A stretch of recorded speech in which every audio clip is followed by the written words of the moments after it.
Now, why church? An Epiphany sermon series. We are in the season of Epiphany. That's the season after Christmas. Starts with on January 6th with the story of the three magi, the three wise men, following the star, the light of the heavens, back to Bethlehem and baby Jesus. Following day, baptism of the Lord Sunday, when we hear the story about Jesus going to be baptized by John the Baptist. And the heavens opened, and the voice from heaven said, "This is my child, the beloved, in whom I am well pleased."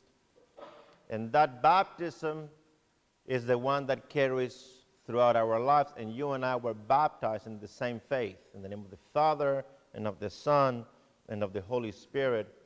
And I was mentioning last week, when we get baptized, one of the things we do is that we give every newly baptized a little candle, and then we take light from our large candle that symbolizes Christ. That's the Christ candle. And from that light, we light the little light, and we give it to the newly baptized. And we say these words from the liturgy. Jesus said, "I am the light of the world. Whoever follows me will have the light of life." And from the gospel lesson of today, "Let your light so shine before others that they may see your good works and glorify your Father in heaven." And that's the light of Jesus that we carry throughout our lives. That includes today.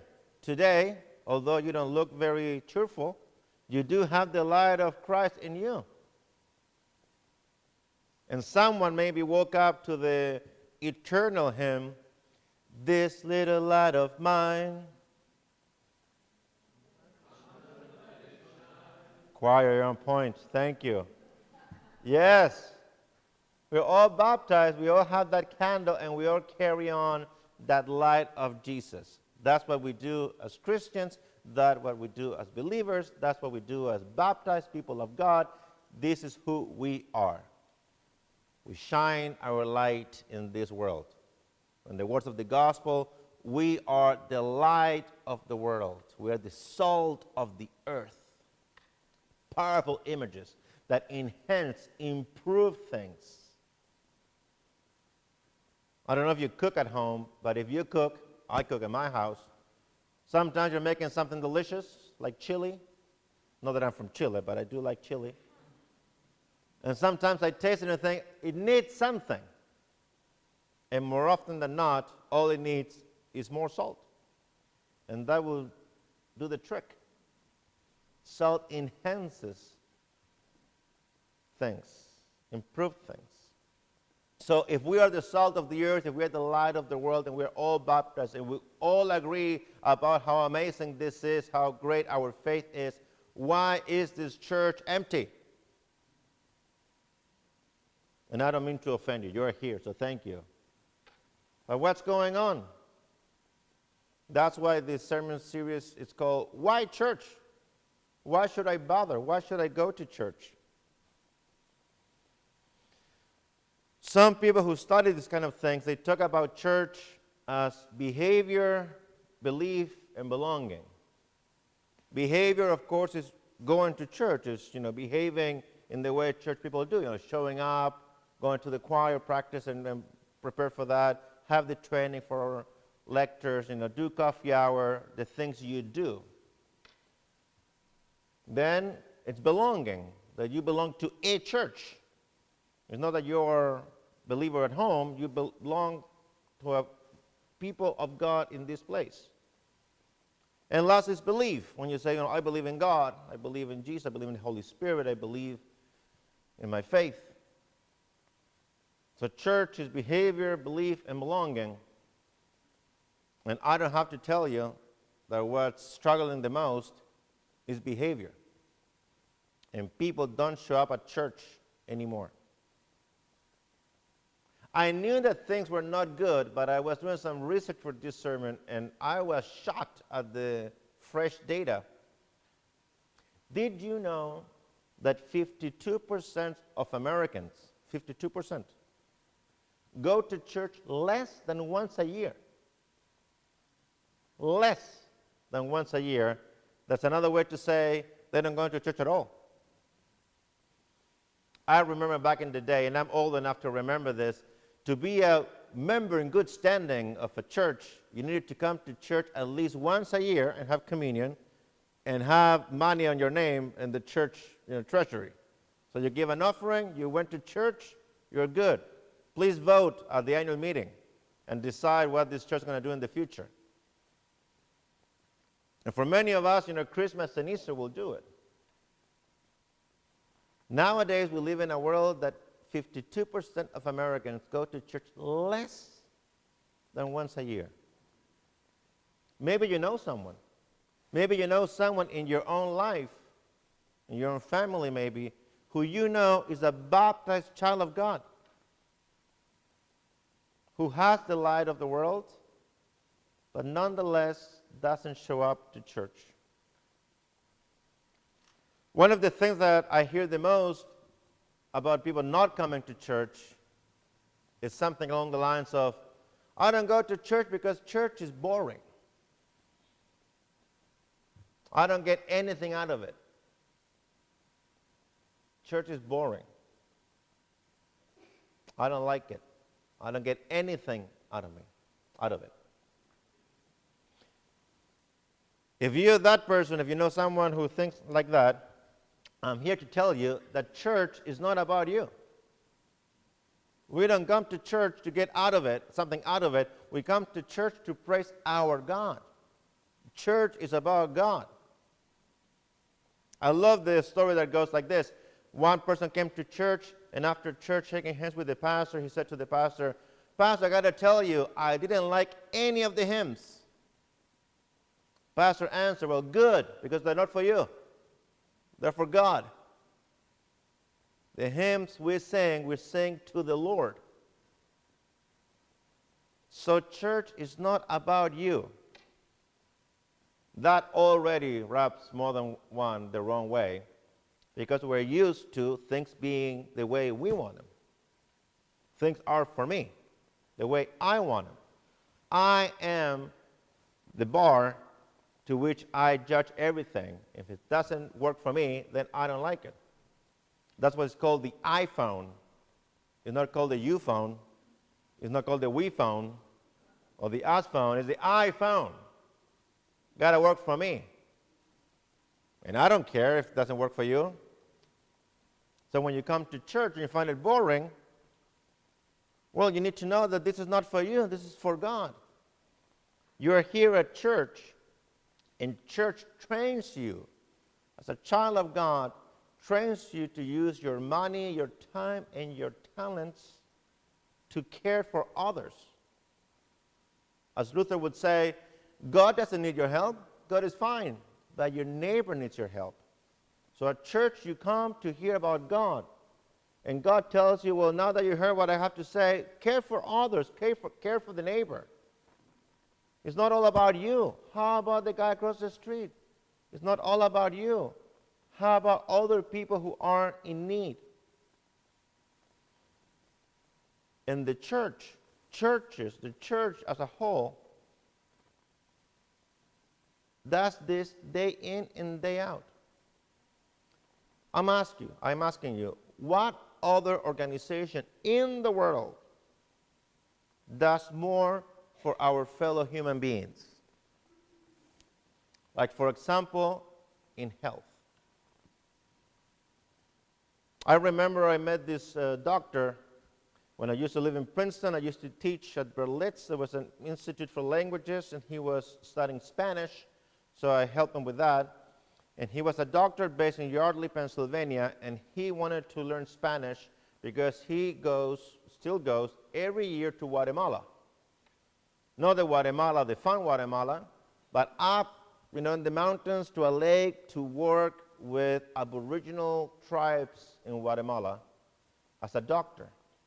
His church down in Pennsylvania, they have a mission trip every year with doctors and nurses and people from healthcare, and they go all the way to Guatemala, all the way up the mountain, all the way deep in the jungle with medical supplies to care for those folks who are up there. and say, we are doctors, we are nurses, we are medical professionals, and we want to care for you. It's not about me. It's about my neighbor. And churches have done this day in and day out since the beginning, with health care, collecting health kits, vaccination. Right now, the Lutheran Church in America is like in a 10-year program to eradicate malaria in the world. And you can see this not only in these examples that I'm giving you, but also you can see it in the name of the hospitals we go to. Have you been to St. Joe's? Have you been to the Presbyterian Hospital in Manhattan? Did you know there is such a thing as Augusta Victoria Lutheran Hospital in Israel?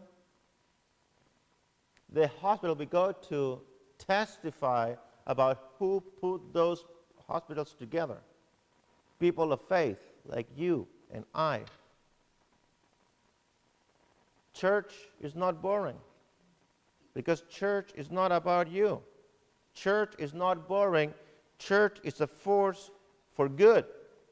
Do you want to change the world? Join a church. You are the salt of the earth. You are the light of the world.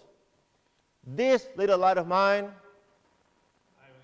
I'm going to let it shine. We are the baptized people of God. Why church? Why church? Why not? What is it going to do? Be on your phone all day? Behavior, belief, and belonging is the way some people describe church. Behavior, belief, and belonging. And as I mentioned, behavior, it's down, and 52% of Americans don't go to church less than once a year. But also belonging is down. And according to recent data, a third of Americans don't belong to any house of worship. Not only Christian churches, but in general, houses of worship. I used to use this example in the past, talking about people who grew up at church, people who are now adults, who we remember running around this church, who now are grown, are married, have kids, have a mortgage, and they don't have a church. They moved to another town, they moved to another city. They're busy in their lives, and they never get to make it to church. Or people who say, I don't go to church anymore. I went to church as a kid. But I don't go to church now. You know why? Because church is just a bunch of hypocrites. I know church. I grew up in the church. Church is just a bunch of hypocrites. If you know someone like that, I got to tell you that yes, it's true. Church is not perfect. But neither are you. And the church may be a house full of hypocrites, but we always have room for one more. The perfect church doesn't exist. And if you find the perfect church and you show up, it won't be perfect anymore. You know why? Because you showed up. The church is not perfect. But on the contrary, in the imperfection of the church is able to train us, to train you, to train me, and harness our gifts, our money, our talents, our treasures, our time, to tackle real problems. In our imperfection, the church, this bunch of hypocrites, we are able to tackle real issues for real people, real problems in this world, like hunger. Do you know any organization worldwide who feeds more people than the church? Can you think from the top of your head about any organization who feeds more people than the church? You can go to any church in any part of the world, and no matter how small, You walk in and there are like 10 people. No matter how small, I'm sure that they have some kind of food ministry. They collect food, they collect money, they collect cans. They're doing something food related to feed those who are in need. You may be looking at them and say, you guys are 10 old people. What are you doing caring for those who are hungry? I don't know. That's what we do. We come to church, the 10 of us, empty church, and then we collect food and feed people. This is who we are. We feed people. We collect turkeys for Thanksgiving. We have a food pantry. We support bread in the world. We support world hunger in the Lutheran Church. We go to Home Depot in a parking lot in Passaic to bring a hot breakfast to immigrants looking for work. Who else is doing that? Who feeds more people than the church? The church may be a bunch of hypocrites, but the church is also a force for good. Do you want to change the world? Join a church. You are the salt of the earth. You are the light of the world. This little light of mine, I'm going to let it shine. You and I, baptized children of God. Church is not about me, it's about God. We're not perfect, but God uses our imperfections to carry on God's perfect plan and perfect purposes. You and I are God's hands into this world. Behavior, belief, and belonging. As I said before, there's a steep decline in church attendance across all denominations. And the number of people who do not identify with any religion is only growing. 30% of Americans today, adult Americans, 30% of adult Americans, a third, describe themselves as nones. Have you heard that expression before? And I don't mean a lady with a habit. Non, N-O-N-E-S. Nones. Nones is a new phenomenon in the last couple of decades that tries to zero in into this group of people who don't belong to any house of worship, don't have any kind of a church affiliation. So when you fill out a paperwork or a survey and they say, religious affiliation, nothing, nada, niet, I'm good. Adult Americans today, a third are nones, no affiliation at all. And the Gen Zs, those kids in Sunday school class, so maybe those of you young here, acolytes, the Gen Zs, 40% of them describe themselves as nones, non-religious affiliation.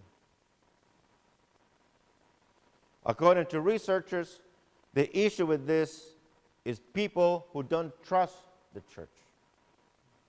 People who don't trust the church, and not only don't trust the church, but they don't trust any kind of organization. And the same people who don't trust the government, don't trust the Congress, don't trust the church, don't trust the Boy Scouts, don't trust anything. And you become cynical, lonely in an island. Trust issues. In the church, you will hear it along the lines of people saying, at church, they don't care about me. At church, they don't care about me. At church, they care about my money. They want to see my butt in the church and my box on the plate. That's all they care about. But they don't care about me. They say they care, but they don't care. They pretend they care, but they don't care. They just want my money. They're not really caring for me. So when we say that no, we do care, we are the salt of the earth, we're the light of the world, we're the baptized children of God, some people say, whatever. The truth is that you don't care. Pastor Fred Craddock, a famous pastor from Atlanta, Georgia, in a sermon of his, he talks about his own father, who was this kind of person. He tells this story. He says, "My dad did not go to church. My mom took us to church. My dad will never go to church with us. But every so often, the pastor will come to visit us at the house." And according to him, his mother was always very nervous because his dad will say the most outrageous thing at the first opportunity. And the pastor will show up, and pastor's dad will say the same thing that he said 1,000 times before. "Church doesn't care about me. Another name, another pledge. Another name about a pledge. What do you want, pastor? Another name, another pledge. What's going on? What are you here? Church budget low? Another name, another pledge." According to Fred Craddock, he heard that from his father 1,000 times. 1,000 times he heard that comment from his own father. "Church doesn't care about me. Another name, another pledge." And according to him, he heard it 1,000 times from his father's mouth while his mother cried in the kitchen.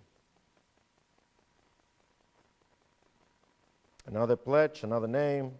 They don't care about me. He said it at least 1,000 times, except one time. And Pastor Craddock shares the story about his father getting throat cancer. Too late, too much, nothing to be done. With a tube in his mouth, he was down to 72 pounds. Pastor flew in to visit his dad.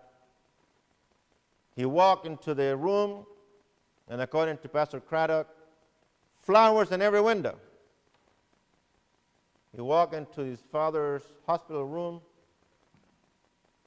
a stack of cards 12 inches deep, according to him.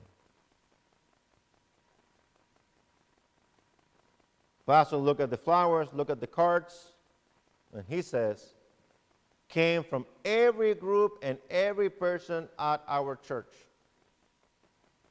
Flowers, cards, care, love, wishes."